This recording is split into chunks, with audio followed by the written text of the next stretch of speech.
abantu abangcwaba uJesu okanye abambethelelayo ngabantu abamazi kakuhle onikhona kodwa bazalwane kahle abantu abakwaziyo ngabona bona abanengxaki nawe.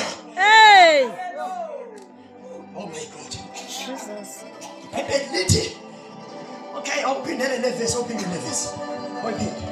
Verse 46. Verse 46. uJesu wamemeza ngezwi elikhulu. Wamemeza ngesikhathi ememeza, umemeza ngobuyeva sekonakele. Now akusengomandla wami, ngamandla wakhe uNkulunkulu. Hey, Uyayibona le meko ayisabhekane naye, sejongo phezulu. hey. Khona kodwa bazalwane, Hallelujah. kunezinto onamandla womelana nazo, kodwa khona izinto ezingadinga amandla wakho. Kahle kahle luthaba alidinga amandla akho. Hey, Uyawazama ngawakhe amandla kodwa akekho umahluko. hallelujah. Akekho umahluko. Le ndoda ibethelelwe ngesikhathi ibethelelwa. Funa uyiva kahle sithandaza. Siyethandaza.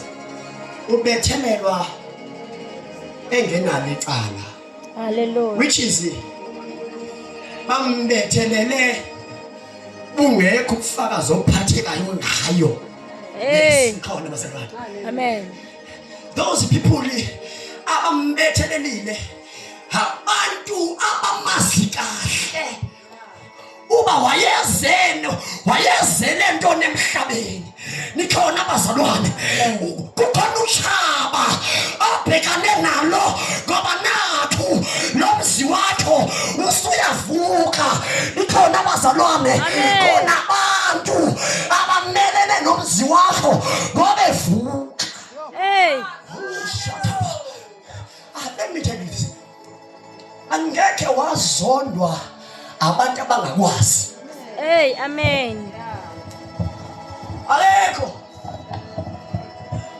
umuntu ongaba nendaba nawe engakwazi ukuthi unokwazi. Amen.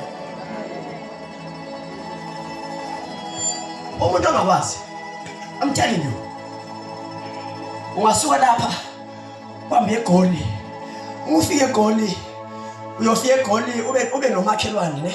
Amen. Uma senomakhelwane, ngoba umakhelwane ofike waba naye ungumakhelwane onepolo.